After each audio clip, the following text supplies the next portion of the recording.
हल्दी घाटी में समर लड़्यो वो चेतक जो असवार कठे। मयड़ थारो वो पूत कठे वो एक लिंग दीवान कठे वो महाराणा प्रताप कठे। तो नमस्कार दोस्तों, अपनी पाठशाला चैनल पर आप सभी का हार्दिक स्वागत है। कैसे हो आप सभी? आशा करता हूं कि आप सभी स्वस्थ होंगे, मस्त होंगे और निरंतर अपनी पढ़ाई में लगे हुए होंगे। तो मित्रों, मैं हाजिर हूं मेवाड़ के इतिहास से संबंधित महाराणा प्रताप को लेकर के। और महाराणा प्रताप से आज की कक्षा में हम बात करने वाले हैं महाराणा प्रताप से संबंधित महत्वपूर्ण कथनों को लेकर के। यानी कुछ इतिहासकार और कुछ साहित्यकारों ने या दूसरे राजाओं के दरबारी कवियों ने महाराणा प्रताप के विषय में जो महत्वपूर्ण कथन कहे या जो कविताएं लिखी, उनसे संबंधित तथ्यों को लेकर के। लेकिन आपसे अनुरोध, अगर आप हमारे चैनल पर नए हो तो हमारे चैनल को लाइक कीजिए, सब्सक्राइब कीजिए तथा अधिक से अधिक इस श्रृंखला को अपने मित्रों तक जरूर पहुंचाइए। तो मित्रों, बात करें आज के पहले प्रश्न की। अकबर के किस दरबारी कवि ने महाराणा प्रताप की वीरता का वर्णन किया है? अकबर के किस दरबारी कवि ने महाराणा प्रताप की वीरता का वर्णन किया है? तो इसका सही उत्तर होगा दुर्साजी आढ़ा ने। यानी महाराणा प्रताप की मृत्यु के बाद में अकबर के दरबारी कवि दुर्साजी आढ़ा ने महाराणा प्रताप के विषय में उनकी वीरता का वर्णन किया है। अगला प्रश्न, दुर्सा आढ़ा ने किस ग्रंथ में प्रताप की शौर्य गाथा लिखी है? यानी अकबर के दरबारी कवि दुर्सा आढ़ा ने अपने किस ग्रंथ में महाराणा प्रताप की शौर्य गाथा लिखी है? तो इसका सही उत्तर होगा विरुद्ध छहत्री में। और मित्रों, विरुद्ध छहत्री में दुर्साजी आढ़ा ने जो पंक्तियां लिखी है, उनमें से मैंने पूरी पंक्तियां नहीं ली है, तो कुछ पंक्तियां मैं आपके सामने प्रस्तुत करता हूं। अस लेगो अणदाग पाग लेगो अणनामी, कि अस लेगो अणदाग पाग लेगो अणनामी, गहलोत राणी जीत गयो दसन मूंद रसना डसी, निशास मूक भरिया नयन तो अमृत साह प्रताप सी। यानी निशास मूक भरिया नयन तो मृत साह प्रताप सी। यानी दुर्साजी आढ़ा की जो विरुद्ध छहत्री है, उसमें ये लिखी हुई बातें हैं कि जितने भी, यानी मित्रों एक बार चर्चा करें कि जब प्रताप की मृत्यु हुई या प्रताप की मृत्यु का समाचार जब अकबर को मिला तो उसे बड़ा दुख हुआ। और इस स्थिति का वर्णन दुर्सा आढ़ा जो अकबर के दरबारी थे ने किया है कि अस लेगो अणदान, यानी महाराणा प्रताप जब मरे तो दुर्साजी आढ़ा ने लिखा कि आप एक ऐसे वीर योद्धा थे जिन्होंने अपने घोड़े पर दाग नहीं लगवाया। अणदाग घोड़े पर दागे जा, यानी जिन्होंने भी मुगलों की अधीनता स्वीकार की, उसके घोड़े पर मुगल अपना प्रतीक चिन्ह के रूप में दाग लगाया करते थे, यानी दागना चिन्ह लगाया करते थे। तो महाराणा प्रताप के उन्होंने लिखा है कि हे महाराणा प्रताप, आपने अपने घोड़े पर भी मुगलों का दाग नहीं लगवाया। पाग लेगो अणनामी, और अपनी पाग को भी तुमने कभी झुकने नहीं दिया। गहलोत राण जीत गयो, कि हे गहलोत राणा, यानी हे गहलोत राणा आप जीत गए। दसन मूंद रसना डसी, और उनकी जो वीरता है उसका वर्णन चारों ओर फैल गया। निशाक मूक भरिया नहिन, और महाराणा प्रताप की वीरता की ये बातें सुनी तो अकबर की आंखों में आंसू आ गए।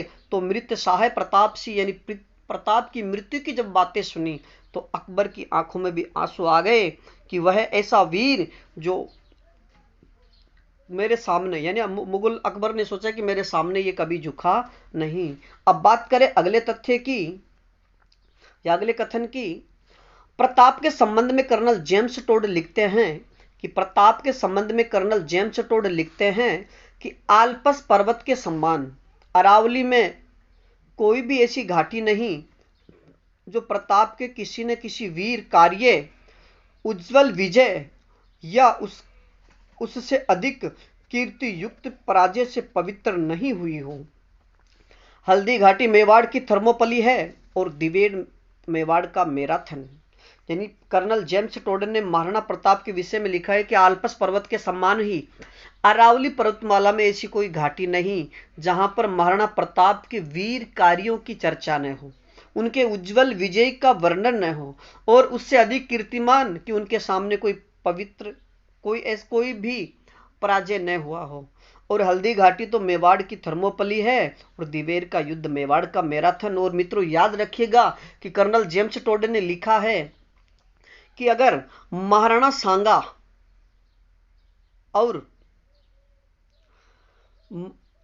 सांगा और प्रताप के बीच में अगर उदय सिंह न होते तो राजस्थान का या मेवाड़ का जो इतिहास है इसके पन्ने अलग ही प्रकार के होते।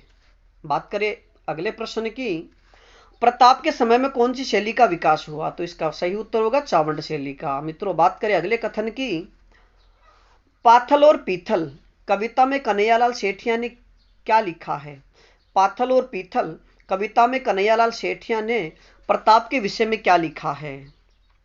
तो मित्रों आपको पाथल और पीथल के विषय में बता दें कि जो पृथ्वीराज राठौड़ हैं, यानी अकबर के दरबार में रहने वाले कवि पृथ्वीराज राठौड़, जो पीथल के नाम से प्रसिद्ध हुए, और महाराणा प्रताप को कन्हैयालाल सेठिया ने पाथल कहा है कि महाराणा प्रताप जब जंगलों में रहा करते थे और जंगलों में ही उनका पुत्र एक संध्या के समय जब वो घास की रोटियां खाया करते थे, घास पत्तों की जब रोटियां खाया करते थे, तो उनका जो पुत्र कुंवर अमर सिंह थे, तो एक बार जो जंगल में रहने वाला बिल्ली थी वह रोटी चुरा करके ले जाती है, तो महाराणा प्रताप उसे चुप करते हुए कहते हैं कि अरे घासरी रोटी ही जद बिलावड़ो ले भाग्यो।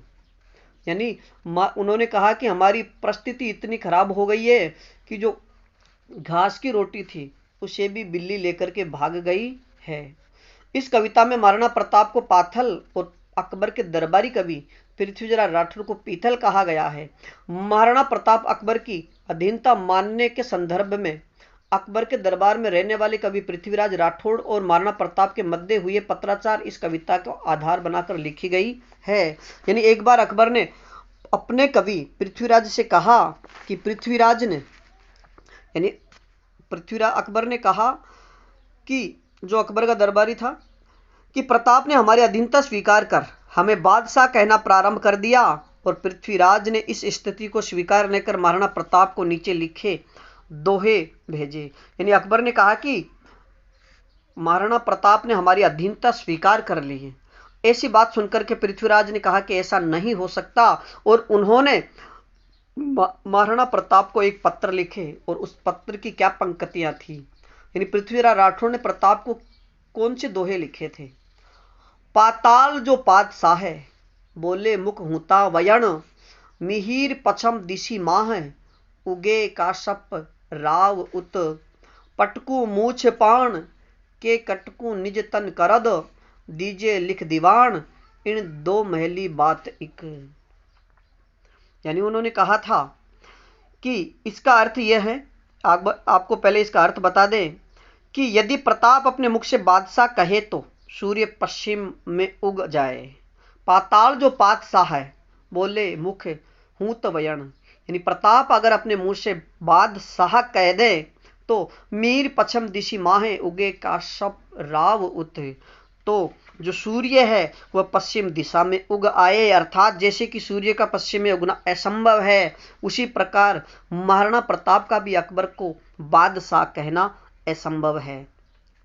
वैसे ही प्रताप के मुख से भी अकबर के लिए बादशाह निकलना असंभव है। हे दीवान महाराणा प्रताप, अब मुझे यह संकेत दीजिए कि मैं मूंछों पर ताव दूं या अपनी तलवार अपने शरीर पर वार करूं।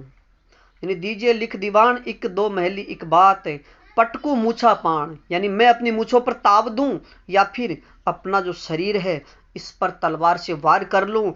मुझे इन दोनों बातों का जवाब दीजिए, मैं मूछों पर ताव दूं या अपनी तलवार से अपने शरीर पर वार करूं।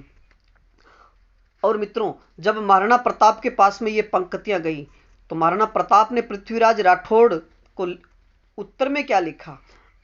महाराणा प्रताप का पृथ्वीराज का उत्तर, तुर्क कहाशी मुख पतो इन तन सु इकलिंग, उगे जाहि उगसी प्राची बीज पतंग, खुशी हूत पीथल कमद, पटको मूछ पाण, पछटन है जेते पतो कलमा सिर के बाण।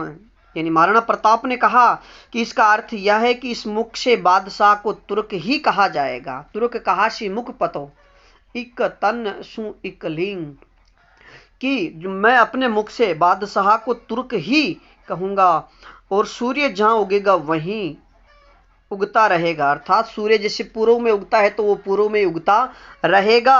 हे पृथ्वीराज, तुम प्रसन्नता से मूछों को ताव देते रहो, क्योंकि प्रताप की तलवार तुर्कों के सिर पड़ती ही रहेगी। कि खुशी हूत पीथल कलम, पटको मूछा पाण, कि हे पृथ्वीराज, तुम अब मेरी तरफ से निष्फिक्र रहिए और अपनी मूछों पर ताव देते रहिए, क्योंकि प्रताप की जो तलवार है उसके घाव या उसका वार सदैव तुर्कों पर होता रहेगा। अब बात करें अगले कथन की। महाराणा प्रताप का पृथ्वीराज को उत्तर यह हमने पढ़ लिया है। तो मित्रों आज के लिए इतना ही, बाकी फिर मिलेंगे